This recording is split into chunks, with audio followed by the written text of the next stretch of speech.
Kumusta kaibigan? Napakabuti na nandito ka ngayon. Marahil ang bigat sa iyong puso ay masyadong malaki. Marahil ikaw ay tumingin sa paligid at makita lamang ang mga guho, tanging pagkawala, tanging pagod. Ngunit makinig ka sa sasabihin ko sa iyo. Kahit na gumuho ang lahat, hindi ka kinalimutan ng Diyos. Mayroon pa rin siyang landas na inihanda para sa iyo. Isang landas ng pagpapanumbalik, ng mga bagong simula, ng tunay na kasaganaan.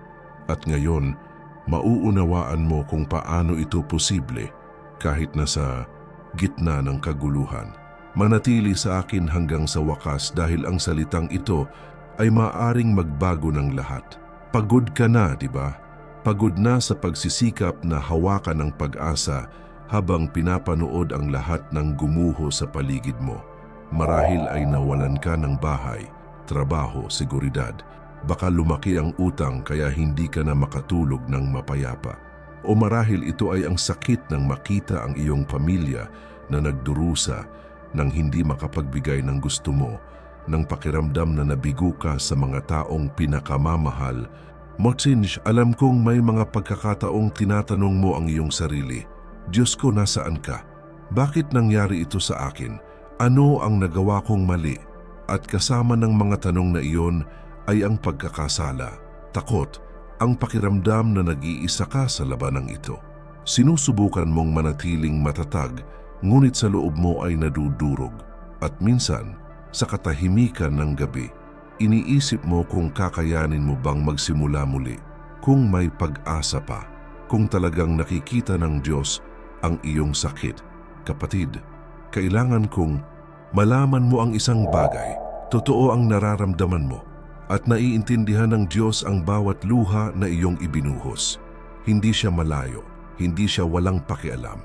Nandito siya, mas malapit kaysa sa inaakala mo. At ang unos na iyong kinakaharap ay hindi ang katapusan ng iyong kwento. Ito ay isang mahirap na kabanata bago ang bago at makapangyarihang bagay na gagawin niya sa iyong buhay. Sapagkat isaalang-alang ito. Sa Biblia, tuwing nais ng Diyos na gumawa ng isang bagay na hindi pangkaraniwan, hinahayaan niya ang kanyang mga anak na dumaan sa mga disyerto, sa mga bagyo, sa mga sandali na tila nawala ang lahat, hindi dahil sa siya ay malupit, kundi dahil sa mga sandaling ito na lumalakas ang ating pananampalataya, nahuhubog ang ating pagkatao, natututo tayong umasa ng lubusan sa Kanya. At tiyak sa mga lugar na ito ng pagkasira na inihahanda ng Diyos ang lupa para sa pinakamalalim na pagpapanumbalik. Maaari ka lamang makakita ng mga durog na bato ngayon, ngunit nakikita ng Diyos ang pundasyon ng isang bagong bagay. Maaring sakit lang ang nararamdaman mo, ngunit inihahanda ng Diyos ang iyong kagalingan. Maaring makita mo lamang ang kakulangan, ngunit ang Diyos ay gumagalaw na ng mga piraso upang ibigay para sa iyo sa mga paraan na hindi mo maisip. Dahil ang Diyos na iyong pinaglilingkuran ay hindi Diyos ng pag-iiwan, siya ang Diyos ng pagpapanumbalik, ng muling pagtatayo, ng pagpaparami. At ngayon, sa video na ito, mauunawaan mo kung paano gumagana ang Diyos ng eksakto sa pinakamahihirap na sandali. Matutuklasan mo na ang kasaganaan na mayroon siya para sa iyo ay hindi nakasalalay sa panlabas na mga pangyayari, ngunit sa kanyang walang hanggang katapatan. Matututuhan mo na kahit na ang lahat ay nagkawatak-watak, maaari niyang buuin muli ang iyong buhay sa mas malaking paraan kaysa dati. At aalis ka rito ng may panibagong pag-asa, na may pinalakas na pananampalataya, na may katiyakan na darating pa ang pinakamahusay.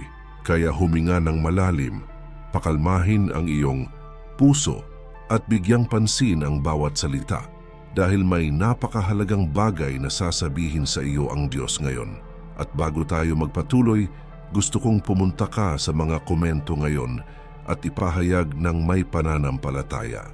Naniniwala ako na ibabalik ng Diyos ang lahat ng nawala sa aking buhay. Sige, isulat mo ang deklarasyon na iyan dahil kapag ipinahayag mo ito ng may pananampalataya, Kumikilos ang langit sa iyong pabor. Ngunit hindi ito titigil doon. Patuloy na manood dahil malapit ka nang makatanggap ng isang makapangyarihang paghahayag tungkol sa kung paano gumagana ang Diyos ng eksakto kung ang lahat ay tila imposible.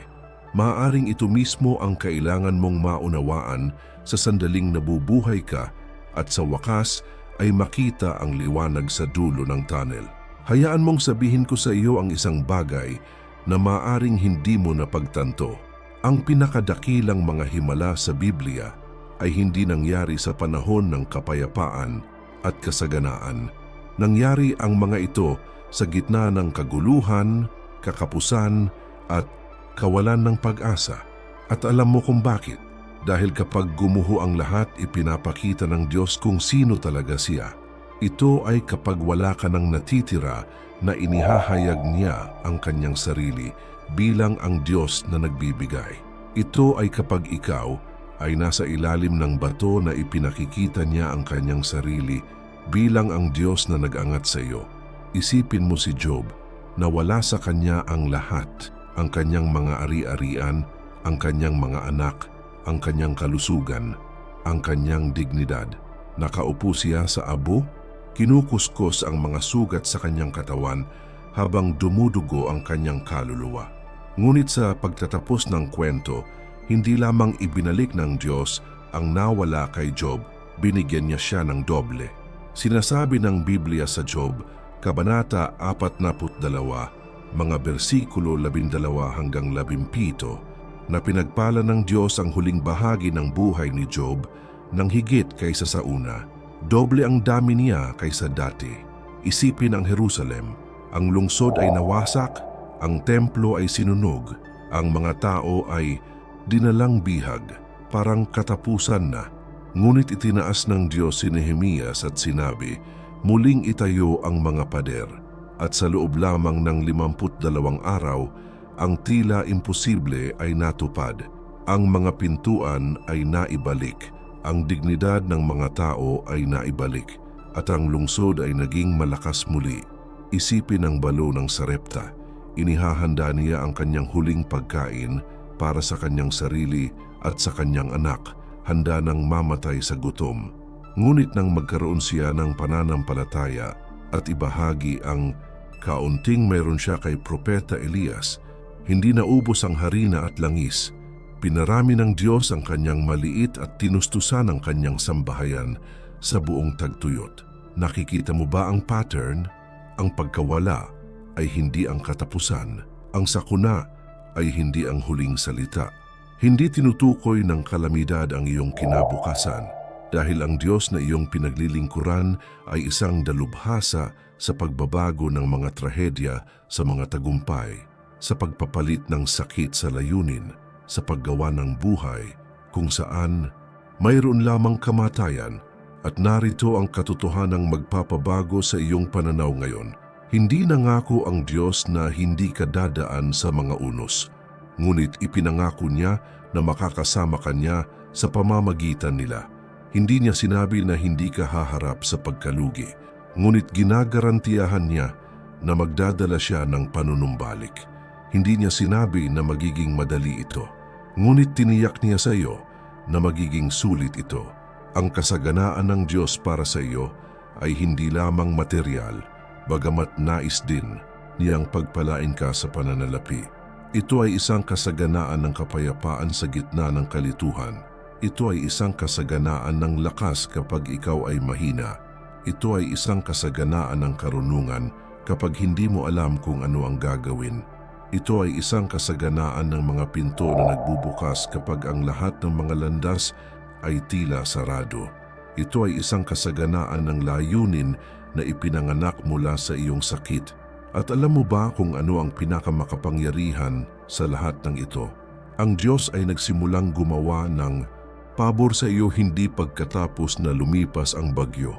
Siya ay kumikilos na ngayon habang ikaw ay nasa gitna pa rin nito. Habang umiiyak ka, inihahanda na niya ang iyong pagpapanumbalik. Habang ikaw ay nagdurusa, siya ay nagpapakilos na ng mga tao at mga sitwasyon na pabor sa iyo. Habang iniisip mong naliligaw ka, inihanda na niya ang daan palabas. Kaya kailangan kong maunawaan mo, ang mahirap na sandali na iyong pinagdadaanan ay hindi ang katapusan ng iyong kwento. Ito ay simula pa lamang ng isang bagong kabanata. At para tunay mong maranasan ang pagbabagong ito, kailangan mong manatili dito kasama ko. Dahil sa mga susunod na minuto ay ipapakita ko sa iyo ng eksakto kung paano ilalapat ang mga prinsipyong ito sa iyong buhay. Kung paano gawing lakas ang sakit, kung paano makita ang mga pagkakataon kung saan may mga pagkasira lamang, at kung paano pahihintulutan ng Diyos na muling itayo ka mula sa loob palabas. Bago ko ipakita sa iyo ang praktikal na hakbang-hakbang na proseso na tutulong sa iyong lumakad patungo sa pagpapanumbalik, kailangan mong malaman ang kwento ng isang taong nabuhay ng eksakto sa kung ano ang iyong nararanasan ngayon. At kapag narinig mo ang kwentong iyon, mauunawaan mo na talagang hindi pinababayaan ng Diyos ang kanyang sarili. Si Benjamin ay nanirahan sa isang simpleng pamayanan sa Maynila. Isa siyang elektrisyan, araw-araw na nagsusumikap para suportahan ang kanyang asawa at 3 anak. Wala silang marami, ngunit sapat na sila. Isang hamak, natahanan, pagkain sa mesa at higit sa lahat, nagkaroon sila ng kapayapaan. Pero isang gabi nagbago ang lahat. Isang mapangwasak na apoy ang tumupok sa buong komunidad. Nagising si Benjamin sa mga hiyawan ng kanyang mga kapitbahay at nang buksan niya ang pinto, apoy lamang ang nakita niya sa lahat ng dako. Nagawa niyang mailabas ang kanyang pamilya sa tamang panahon. Ngunit nawala sa kanya ang lahat. Ang bahay, ang mga muwebles, ang mga gamit sa trabaho, ang mga dokumento, ang mga ipon na itinago niya sa isang tagong lata. Naging abo ang lahat. Nang sumisikat ang araw at tumingin siya sa mga durog na bato, naramdaman ni Benjamin ang matinding kahungkagan na hindi niya magawang umiyak. Tumingin siya sa kanyang asawa, sa kanyang mga anak na may bahid ng uling ang kanilang mga mukha at naisip, paano ako magsisimulang muli? Wala akong anumang bagay, walang bahay, walang trabaho, walang lakas upang magpatuloy. Sila ay nanirahan sa isang pansamantalang kanlungan. Sinubukan ni Benjamin na maghanap ng trabaho, ngunit walang mga kasangkapan, walang pera para sa transportasyon. Ang lahat ay tila imposible. Nagsimula siyang makaramdam ng pagkabigo. Sa gabi, kapag ang lahat ay tulog, siya ay mananatiling gising na nakatitig sa kisame. Iniisip kung nasaan ang Diyos. Bakit pinahintulutan ito ng Panginoon? Ano bang nagawa kong mali? Ngunit may isang bagay na hindi alam ni Benjamin. Ang Diyos ay kumikilos na. Isang umaga, isang pastor na bumibisita sa shelter ang umupo sa tabi niya at nagsabi, "Benjamin, alam kong parang tapos na, pero may paraan ng Diyos para sa iyo. Hindi kanya dinala hanggang dito para iwanan ka." At pagkatapos ay binasa ng pastor ang isang talata sa kanya. Jeremias, Kabanata 29, 11 taludtod. "Sapagkat alam ko ang mga plano ko para sa iyo," sabi ng Panginoon, "mga plano na paunlarin ka at hindi para saktan ka, mga plano na bigyan ka ng pag-asa at hinaharap." Ang mga salitang iyon ay pumasok sa puso ni Benjamin na parang isang binhi. Hindi niya maintindihan ang lahat sa sandaling iyon, ngunit may isang bagay sa loob niya na nagsimulang magbago. Nagpasya siyang magtiwala. Nagpasya siyang gumawa ng isang hakbang kahit na hindi nakikita ang buong landas. Nagsimula siyang gumawa ng maliliit na trabaho, tumatanggap ng anumang pagkakataon, pinag-uusapan ang kanyang sitwasyon ng walang kahihiyan at nagsimulang magbukas ang mga pinto. Pinahiram siya ng isang kapitbahay ng mga kagamitan, isang simbahan ng nagbigay ng mga materyales sa pagtatayo.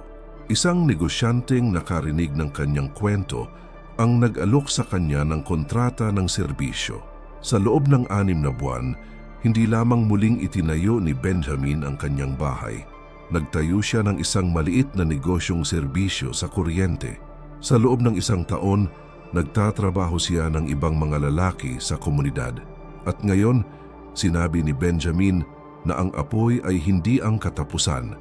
Ito ang simula ng isang buhay na hindi niya akalaing posible. Naiintindihan mo ba ang nangyari? Nawala ang lahat kay Benjamin.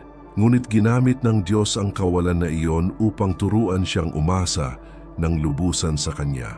At nang gawin ni Benjamin ang unang hakbang na iyon ng pananampalataya, binuksan ng Diyos ang mga landas na hindi niya alam na umiiral. Hindi tinukoy ng sakuna ang kanyang hinaharap, ginawa ni Faith, at ang parehong bagay ay maaaring mangyari sa iyo. Hindi pa tapos ang kwento mo. Kung ano ang nawala sa iyo, kayang ibalik ng Diyos.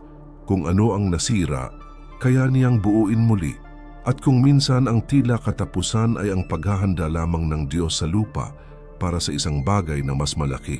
Bago tayo magpatuloy, hayaan mong sabihin ko sa iyo ang isang mahalagang bagay na maaaring palawakin ang iyong pananaw sa kasaganaan.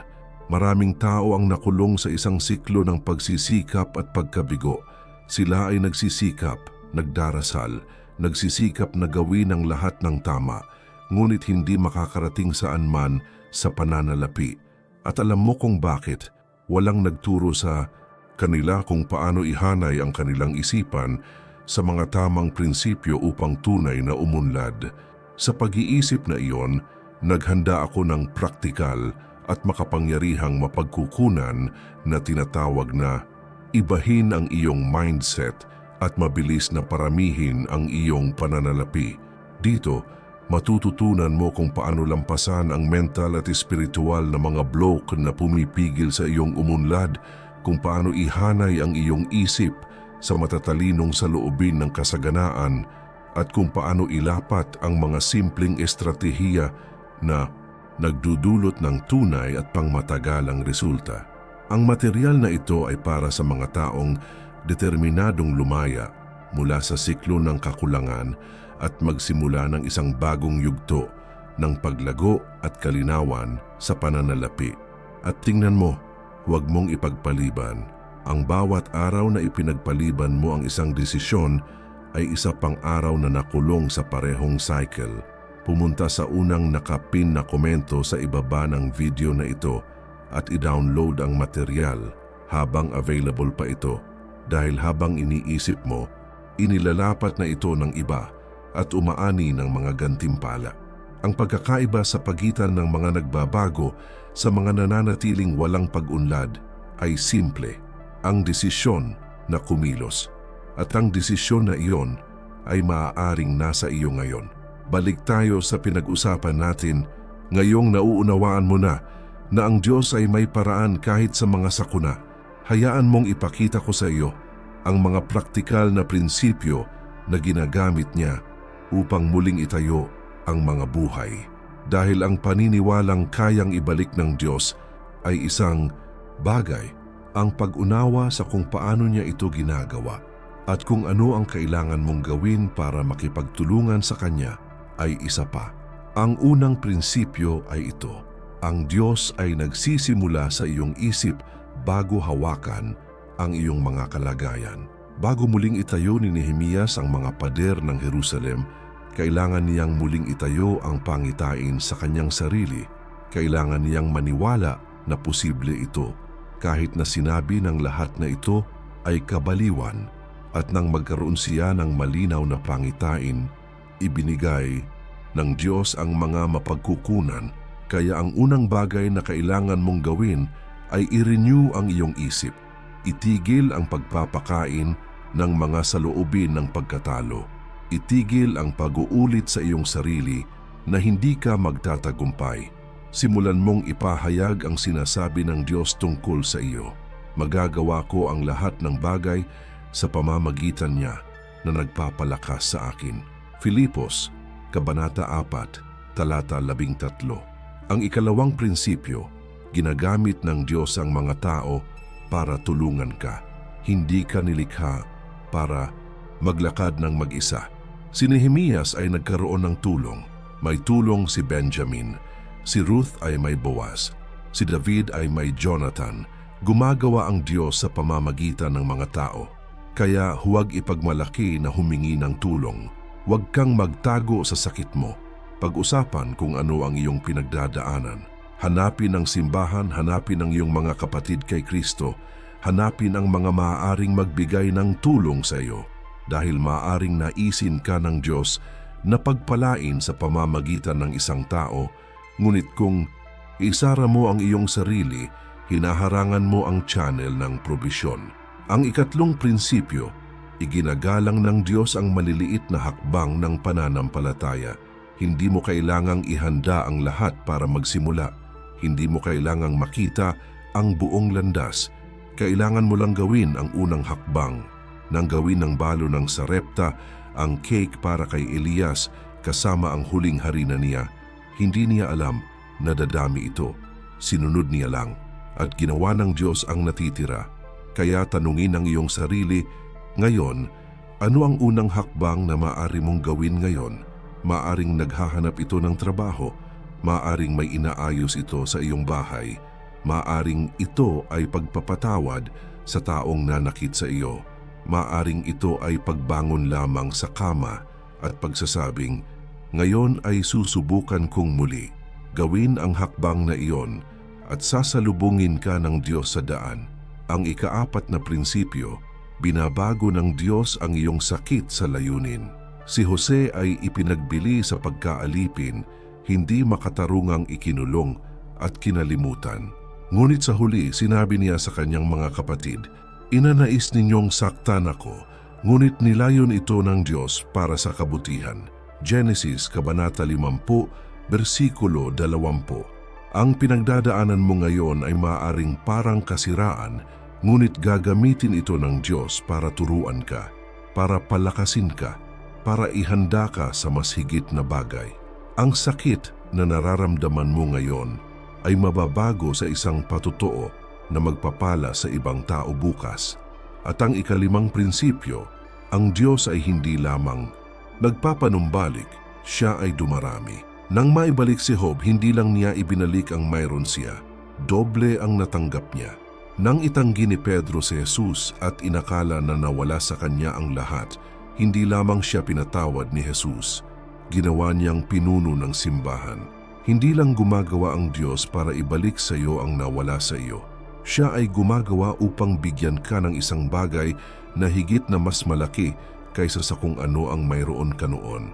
Ngunit tingnan mo, para tunay mong ipamuhay ang mga alituntuning ito, kailangan mong panatilihing bukas ang iyong puso at aktibo ang iyong pananampalataya. At kung naantig ka sa video na ito, kung sa tingin mo ay kinakausap ka ng Diyos, may gusto akong itanong sa iyo, mag-iwan ng like ngayon. Dahil ang tulad na ito ay hindi lamang isang pindutan, ito ay isang gawa ng pananampalataya. Ito ay sinasabi mo, naniniwala ako sa kung ano ang magagawa ng Diyos.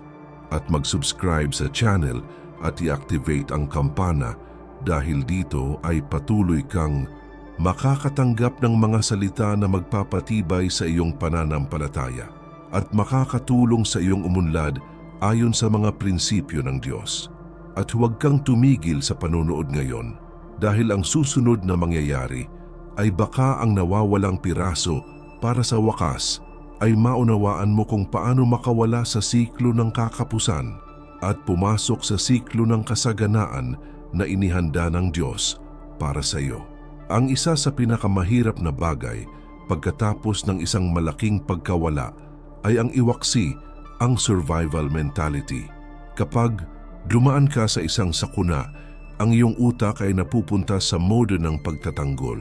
Nagsisimula ka lamang na mag-isip tungkol sa pag-survive sa araw, tungkol sa hindi paglubog ng higit pa, tungkol sa paghawak sa kung ano ang maliit na natitira sa lahat ng iyong lakas. At bagamat ito ay natural sa simula, kung natigil ka sa ganitong pag-iisip, hindi ka talaga uunlad sapagkat, tingnan mo, ang kaligtasan at kasaganaan ay dalawang ganap na magkaibang kalagayan ng pag-iisip. Sa survival mode, palagi kang natatakot na matalo. Sa kasaganaan, tiwala ka na ibibigay ng Diyos. Sa survival mode, kumapit ka ng mahigpit. Sa kasaganaan, alam mo kung kailan dapat bumitaw at kung kailan maghahasik. Sa survival mode, nakatira ka sa emergency mode. Sa kasaganaan, nagpaplano ka, nangangarap ka, nagtatayo ka. At narito ang katotohanan, hindi ka tinawag ng Diyos para lang mabuhay. Tinawag ka niya para umunlad. Ayaw niyang laging nasa gilid ka, laging desperado, laging nahihirapan. Nais niyang mamuhay ka ng sagana, hindi sa kasaganaan, kundi kasaganaan ng kapayapaan, katatagan at layunin. Nais niyang magkaroon ka ng sapat hindi lamang para sa iyong sarili, kundi para pagpalain din ang iba. Ngunit para mangyari iyon, kailangan mong baguhin ang paraan ng pag-iisip mo tungkol sa pera, tungkol sa trabaho, tungkol sa probisyon. Kailangan mong maunawaan na ang pagpapanumbalik sa pananalapi ay hindi lamang tungkol sa pagbibigay sa iyo ng Diyos ng pera. Ito ay tungkol sa kanyang pagbabago sa iyong pag-iisip upang malaman mo kung ano ang gagawin sa kung ano ang ibinigay niya sa iyo. Dahil ano ang silbi ng pagpapala sa iyo ng Diyos kung patuloy kang mag-iisip na parang isang mahirap? Ano ang silbi ng pagdating ng probisyon kung wala kang karunungan upang pamahalaan ito? Upang mabago ang iyong pag-iisip, kailangan mong pakainin ang iyong isip ng salita ng Diyos. Kailangan mong basahin ang tungkol sa kanyang mga pangako, tungkol sa kung paano siya kumikilos, tungkol sa kung sino ka kay Kristo. Sapagkat kapag binago mo ang iyong isipan, ang Roma Kabanata 12, talatang 2 ay nagsasabi na mararanasan mo ang mabuti na kalulugod at perpektong kalooban ng Diyos. At narito ang sekreto, ang pagpapanumbalik ay nagsisimula mula sa loob palabas. Una, pinapagaling ng Diyos ang iyong puso. Pagkatapos ay binuksan niya ang mga pinto. Una, binago niya ang iyong paningin. Pagkatapos ay babaguhin niya ang iyong mga kalagayan. Una, tinuturuan ka niya na magtiwala. Pagkatapos ay ipinakita niya sa iyo ang daan, kaya huwag magmadali, huwag mawalan ng pag-asa. Hayaan ng Diyos na gumawa sa iyo. At habang gumagawa siya, nakikipagtulungan ka sa pamamagitan ng paggawa ng mga praktikal na hakbang na ipinapakita niya sa iyo. Mayroong isang bagay na hindi naiintindihan ng maraming tao. Hindi mo kailangang hintayin na dumaan ang bagyo upang magsimulang maghasik. Sa katunayan, ang ilan sa mga pinakamakapangyarihang buto ay itinanim sa gitna ng sakit, sa gitna ng kakulangan, sa gitna ng kaguluhan. Dahil kapag naghasik ka sa bagyo, sinasabi mo sa Diyos, "Nagtitiwala ako sa Panginoon kahit hindi ko pa nakikita ang resulta." Isipin ang mahirap na balo na pinuri ni Jesus. Siya ay nagduka, ngunit ibinigay pa rin niya ang lahat ng mayroon siya sa templo. 2 maliit na barya, parang kabaliwan, ngunit sinabi ni Jesus na nagbigay siya ng higit sa lahat ng pinagsama-samang mayayaman dahil nagbigay siya ng may pananampalataya, nagbigay siya ng may sakripisyo, nagbigay siya ng pagtitiwala na pangangalagaan siya ng Diyos. At tingnan mo, ang paghahasik ay hindi lamang tungkol sa pera. Naghahasik ka kapag tinulungan mo ang isang taong pinagdadaanan mo na. Naghahasik ka kapag nagbabahagi ka ng salita ng pag-asa kahit pagod ka. Naghahasik ka kapag nagpatawad ka sa halip na magtanim ng sama ng loob. Naghahasik ka kapag nagpapasalamat ka sa Diyos sa kaunting mayroon ka sa halip na magreklamo tungkol sa dami ng nawala sa iyo. Naghahasik ka kapag nagpasya kang bumangon at sumubok muli kahit na natatakot kang mabigo. Sapagkat tingnan mo, ang batas ng paghahasik at pag-aani ay espiritual. Sinasabi ng Galatia Kabanata 6, talatang 7, "Huwag kayong padaya, ang Diyos ay hindi mabibigo. Inaani ng tao ang kanyang itinanim." Ibig sabihin, ang itinanim mo ngayon ay aanihin mo bukas. Kung magtatanim ka ng panghihina ng loob, mas aanihin mo ang panghihina ng loob. Ngunit kung magtatanim ka ng pananampalataya, kung magtanim ka ng pagkabukas palad, kung magtatanim ka ng tapat na gawain, kung magtanim ka ng pasasalamat, mag-aani ka ng panunumbalik, mag-aani ka ng kasaganaan, mag-aani ka ng mga pagpapala. At may isa pang mahalagang bagay, ang ani ay palaging mas malaki kaysa sa binhi. Kapag nagtanim ka ng isang butil ng mais, wala kang aani kahit isang butil. Nag-aani ka ng isang tainga na puno ng mga butil. Pinapararami ng Diyos ang iyong itinanim. Kaya kahit na ang maliit na mayroon ka ay tila hindi gaanong mahalaga, kapag inialay mo ito sa Diyos, magagawa niya ito ng mga himala. Ngunit upang maghasik ng may pananampalataya, kailangan mong ilipat ang iyong pagtuon mula sa kung ano ang nawala sa iyo sa kung ano ang mayroon ka pa. Maaring nawalan ka ng bahay, ngunit mayroon ka pa ring buhay. Maaring nawalan ka ng trabaho, ngunit mayroon ka pa ring kalusugan at kagustuhang magtrabaho. Maaring nawala ang iyong ipon, ngunit nasa tabi mo pa rin ang Diyos. At hanggat mayroon kang Diyos, nasa iyo ang lahat. Kaya ngayon, bago matapos ang araw na ito, gusto kong hamunin ka na gumawa ng isang bagay. Tanungin ng Diyos, Panginoon, ano ang gusto mong ihasik ko ngayon?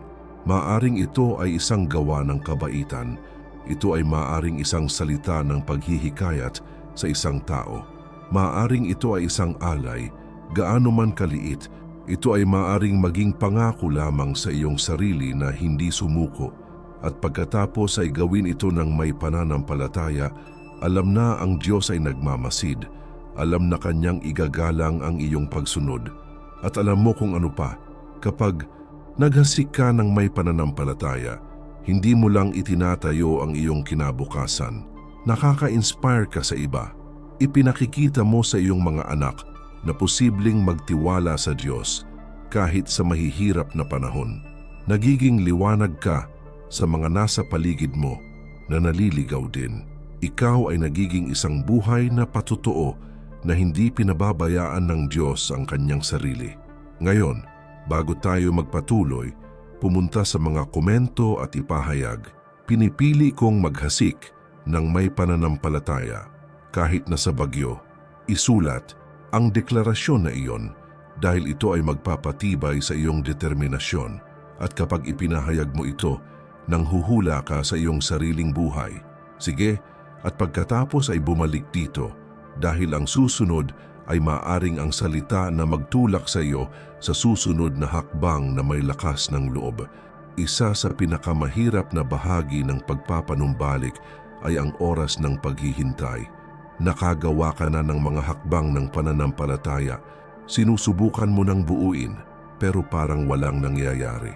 Lumipas ang mga araw at nananatili ka sa parehong sitwasyon. At pagkatapos ay ang panghihina ng loob, pagdududa, ang tuksong sumuko. Talaga bang gumagana ang Diyos? Narinig ba niya ako? Kapatid, hayaan mong sabihin ko sa iyo ang isang bagay na maaaring ganap na magbago ng iyong pananaw. Dahil lang sa wala kang nakikitang anumang nangyayari, ay hindi nangangahulugan na ang Diyos ay hindi gumagana. Kadalasan, siya ay gumagawa sa di nakikitang kaharian bago nagpakita sa nakikita. Inihahanda niya ang mga puso, gumagalaw. Ang mga tao nag-oorkestra ng mga pangyayari, nagbubukas ng mga pintuan na hindi mo alam na umiiral. Ngunit lahat ng ito ay nangyayari sa likod ng mga eksena, malayo sa iyong mga mata. Isipin mo si Joseph, siya ay gumugol ng 13 taon sa Ehipto bilang isang alipin hindi makatarungang ikinulong na kalimutan. Parang kinalimutan na siya ng Diyos. Ngunit ang totoo, inihahanda ng Diyos si Jose na maging gobernador ng Ehipto. Ginagamit ng Diyos ang mahihirap na taon na iyon para turuan si Joseph tungkol sa pangangasiwa, karunungan at pagkatao. At nang dumating ang tamang panahon, pinalaya si Joseph mula sa bilangguan at na-promote sa isang araw. Sa isang araw, nagbago ang lahat. Ang parehong bagay ay maaaring mangyari sa iyo. Maaaring nasa kulungan ka ngayon, nakulong sa utang, nakulong sa kawalan ng pagkakataon, nakulong ng pagdurusa, ngunit inihahanda ka ng Diyos. Siya ang humuhubog sa iyong pagkatao. Tinuturuan ka niya na umasa sa Kanya. At kapag tama na ang panahon, itataguyod ka niya sa paraang ikagulat mo. Ngunit habang naghihintay ka, kailangan mong panatilihing aktibo ang iyong pananampalataya.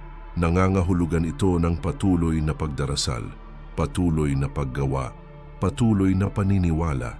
Sinasabi ng Hebreo, Kabanata 10, talatang 36, sapagkat kailangan ninyo ng pagtitiis upang kapag nagawa na ninyo ang kalooban ng Diyos, ay matanggap ninyo ang ipinangako. Ang pasensya ay hindi nakatayo. Ang pasensya ay patuloy na naglalakad kahit hindi mo pa nakikita ang resulta. At tingnan mo, ang paghihintay ay nagsisilbi ring magturo sa iyo ng isang napakahalagang bagay, pasasalamat. Habang naghihintay ka para sa iyong bagong bahay, magpasalamat sa bubong na mayroon ka ngayon.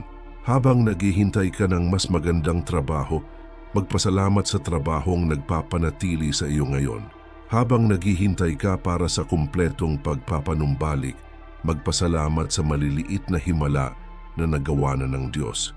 Dahil ang pasasalamat ay nagbubukas ng mga pintuan. Ang pasasalamat ay umaakit ng higit pang mga pagpapala. Ang pasasalamat ay nagpapanatili sa iyong puso sa kapayapaan. At may iba pa. Ang paghihintay ay nagtuturo sa iyo na pahalagahan ang mga bagay. Kapag lumaban ka para makamit ang isang bagay, kapag naghihintay ka ng may pananampalataya, kapag dumaan ka sa sakit bago ang tagumpay, natututo kang pangalagaan ng husto ang ibinibigay sa iyo ng Diyos. Hindi mo ito sinasayang, hindi mo ito tinatanggap. Iginagalang mo ang pagpapala dahil alam mo kung magkano ang halaga para makarating doon. Kaya huwag panghinaan ng loob. Huwag kang susuko kahit na mas matagal kaysa sa iyong inaasahan. Magtiwala na ang Diyos ang may kontrol. Magtiwala na alam niya ang tamang panahon. Magtiwala na kapag dumating ang pagpapala, ito ay nasa perpektong sandali, sa perpektong paraan, na may perpektong layunin. Ang mensaheng ito ay masyadong mahalaga upang itago sa iyong sarili. Kung ang Diyos ay nagsasalita sa iyong puso sa pamamagitan ng video na ito, ibahagi ito ngayon sa isang tao na kailangan ding marinig ito. Ito ay maaring isang miyembro ng pamilya, isang kaibigan, isang tao mula sa simbahan. Dahil marahil ang taong iyon ay nasa gitna ng isang bagyo at kailangang malaman na ang Diyos ay may landas para sa kanila. Ibahagi ito ngayon dahil kapag biniyayaan mo ang iba ng salita, lalo kang pinagpapala ng Diyos. At huwag ka nang umalis pa dahil mayroon pa akong napakahalagang sasabihin sa iyo tungkol sa kung paano ginagamit ng Diyos ang mga sandali ng muling pagtatayo upang turuan ka kung paano tunay na umunlad. Kapag nawala mo ang lahat at kailangan mong magsimulang muli, mayroon kang isang pambihirang pagkakataon. Ang pagkakataong muling buuin ng mas mahusay kaysa sa dati. Dahil ngayon alam mo na kung ano ang gumagana at kung ano ang hindi. Natutunan mo ang mga aral na tanging sakit ang nagtuturo. At kung ikaw ay matalino, gagamitin mo ang mga aral na ito upang bumuo ng isang mas matatag, mas balanse, mas maunlad na buhay. Ang unang aral na itinuturo ng sakuna ay huwag ilagay ang iyong seguridad sa mga bagay na maaring kunin sa iyo. Maaring masunog ang iyong bahay, maubos ang iyong pera, mawalan ng trabaho. Ang tanging tunay na seguridad ay ang Diyos. Ang Mateo Kabanata 6, mga talatang 19 hanggang 20 ay nagsabi, huwag kayong mag-imbak para sa inyong sarili ng mga kayamanan sa lupa kung saan ang mga gamo-gamo at mga insekto ay sumisira at kung saan ang mga magnanakaw ay pumapasok at nagnanakaw. Kundi mag-imbak kayo para sa inyong sarili ng mga kayamanan sa langit. Hindi ito nangangahulugan na hindi ka maaaring magkaroon ng mga ari-arian. Nangangahulugan ito na ang iyong pagtitiwala ay hindi maaaring sa pag-aari ngunit sa Diyos. Ang pangalawang aral, matutong mamuhay ng may kaunti at magpasalamat. Kapag marami ka, madaling sayangin. Ngunit kapag nakaranas ka ng kakapusan, natututo kang pahalagahan ang bawat tunay, bawat plato ng pagkain, bawat piraso ng damit sa iyong aparador. At ang pasasalamat na ito ay nagbabago sa iyo. Ginagawa ka nitong mas tao, mas mahabagin, mas may kamalayan. Sinabi ni Pablo sa Filipos, ika-4 na kabanata, mga talata 11 at 12. Natuto akong maging kontento sa anumang kalagayan ko. Iyan ang tunay na kayamanan, ang kakayahang magkaroon ng kapayapaan anuman ang mga kalagayan. Ang ikatlong aralin, huwag mag-imbak, magbahagi. Kung pagpapalain ka muli ng Diyos, huwag mong itago ang lahat sa iyong sarili. Maging mapagbigay. Tulungan ang mga dumarana sa mga pinagdaanan mo dahil ang tunay na kaunlaran ay hindi lamang tungkol sa pagkakaroon, ito ay tungkol sa pagkakaroon ng pagbibigay. Ito ay tungkol sa pagiging channel ng pagpapala sa buhay ng iba. Ang Kawikaan, Kabanata 11, talatang 25 ay nagsasabi, ang taong mapagbigay ay uunlad. Ang sinumang nagpapaginhawa sa iba ay magpapaginhawa. Ang ika-4 na aral, magplano ngunit magtiwala sa Diyos. Ang Kawikaan, Kabanata 16, versikulo 9 ay nagsasabi, ang puso ng tao ay nagpaplano ng kaniyang lakad, ngunit ang Panginoon ang nagtutuwid ng kaniyang mga hakbang. Kailangan mong maging matalino, kailangan mong magplano, kailangan mong magtrabaho, ngunit sa huli, ang Diyos ang nagtatakda ng kahihinatnan. Kaya gawin mo ang iyong bahagi at magpahinga ng alam mong siya ang may kontrol. At ang ika-5 aral, gamitin ang iyong kwento upang magbigay ng inspirasyon sa iba. Walang kabuluhan ang sakit na iyong naranasan. Ang disyerto na iyong tinawid ay naghanda sa iyo na maging isang liwanag para sa mga naliligaw pa rin. Kaya kapag pinanumbalik ka ng Diyos at ibabalik ka niya, huwag mong itago ang iyong patotoo sa iyong sarili. Sabihin kung ano ang ginawa ng Diyos. Ipakita na posibleng magsimulang muli. Bigyan ng pag-asa ang mga taong pinanghihinaan ng loob dahil ang layunin ng iyong tagumpay ay hindi lamang para pagpalain ka, kundi para pagpalain ng marami sa pamamagitan mo. At isang mabilis na paalala, tandaan ang material na nabanggit ko noon. Ibahin ang iyong mindset at mabilis na paramihin ang iyong pananalapi. Kung hindi mo pa ito na i-download, ang link ay nasa unang nakapin na komento sa ibaba ng video na ito. Tutulungan ka ng material na ito na maisagawa ang lahat ng iyong natututuhan dito. Huwag ipagpaliban, i-download ito ngayon habang available pa ito. At tingnan mo, kapag ikaw ay muling itinayo ng may karunungan, kapag inilapat mo ang mga aral na itinuro sa iyo ng Diyos sa pamamagitan ng pasakit, hindi ka nababalik sa kung ano ka. Nagiging mas mahusay ka, mas malakas, mas mature, mas handa. At ang buhay na itatayo mo ngayon ay magiging mas matatag kaysa sa nauna sapagkat ito ay itinayo sa ibabaw ng bato na siyang Kristo. Kaya magtiwala sa proseso, matuto sa sakit, muling buuin ng may karunungan at maghintay upang makita kung ano ang gagawin ng Diyos sa iyong buhay.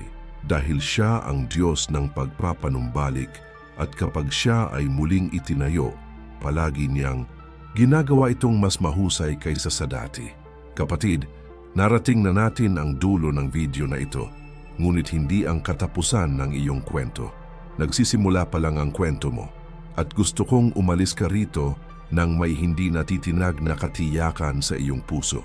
Hindi ka dinala ng Diyos hanggang dito para iwanan ka. Dinala ka niya hanggang dito upang baguhin ka, palakasin ka, upang ihanda ka para sa isang bagay na mas malaki. Oo, malakas ang bagyo. Oo, masakit ang pagkawala. Oo, may mga gabing akala mo, hindi ka makakarating, pero ginawa mo, nakaligtas ka. At ngayon handa ka na para sa higit pa sa pag-survive, handa ka ng umunlad dahil ang sakit na naramdaman mo ay hindi pa katapusan. Iyon ay ang paghahanda. Ang nawala sa iyo ay hindi ang katapusan ng kwento. Ito ang simula ng isang bagong kabanata at kailangan kong maunawaan mo ang isang napakahalagang bagay. Hindi kailanman sinasayang ng Diyos ang iyong sakit. Ginagamit niya ang bawat luha, bawat gabing walang tulog, bawat sandali ng kawalan ng pag-asa para ituro sa iyo ang isang bagay na hindi mo matututuhan kung hindi man. Binabago niya ang iyong trahedya sa patotoo. Ginagawa niyang karunungan ang iyong pagdurusa. Pinasibol niya ang buhay kung saan mayroon lamang kamatayan. Kaya iangat mo ang iyong ulo, patuyuin ang iyong mga luha, at magsimulang lumakad ng may pananampalataya. Dahil ang landas ng kasaganaan na mayroon ng Diyos para sa iyo ay hindi nakasalalay sa mga pangyayari. Depende ito sa iyong pagpayag na magtiwala sa Kanya. Hindi ito nakadepende sa kung ano ang nawala sa iyo. Depende ito sa kung sino ang kasama mo. Ito ay hindi nakasalalay sa kung ano ang naiwan. Ito ay nakasalalay sa kung ano ang Kanyang inihahanda ng maaga. Ibinabalik ng Diyos ang iyong buhay ngayon. Binubuksan niya ang mga pinto na hindi mo pa nakikita. Siya ay naghahanda ng mga pagkakataon na ikagulat mo. Pinagagaling niya ang iyong puso, pinapanibago ang iyong isip, pinalalakas ang iyong pananampalataya. At sa lalong madaling panahon, babalikan mo at magpasalamat sa Diyos sa pagtaguyod sa iyo. Makikita mo na sulit na magtiwala sa Kanya. Malalaman mo na hindi ka niya pinakawalan. Kung naramdaman mong kinausap ka ng Diyos sa pamamagitan ng video na ito, iwanan ang iyong like ngayon. Dahil ang katulad na iyon ay isang gawa ng pananampalataya, ito ay sinasabi mo, naniniwala ako sa kung ano ang magagawa ng Diyos sa aking buhay. At mag-subscribe sa channel at i-activate ang bell para makatanggap ng mga abiso. Dahil dito ay patuloy kang makakatanggap ng mga salita na magpapatibay sa iyo, magpapalakas sa iyo, at magtuturo sa iyo na umunlad ayon sa kalooban ng Diyos. Pakinggan ito. Kung ipapanumbalik ng Diyos ang iyong buhay ngayon, 2026, ang iyong magiging taon ng pag-aani. Mag-click sa video na lumalabas sa iyong screen. Naglalaman ito ng aing banal na paghahayag na maghahanda sa iyo na mabuhay ang pinakamagandang taon ng iyong buhay. Ang sino mang nakauunawa sa mga paghahayag na ito ay aani nang hindi pa nila naaani noon. Huwag palampasin ito, i-click ngayon. Pagpalain ka nawa ng Diyos, ibalik ka, paunlarin ka, at hayaan kang mag-apaw sa bawat lugar ng iyong buhay. Sa pangalan ni Jesus. Amen.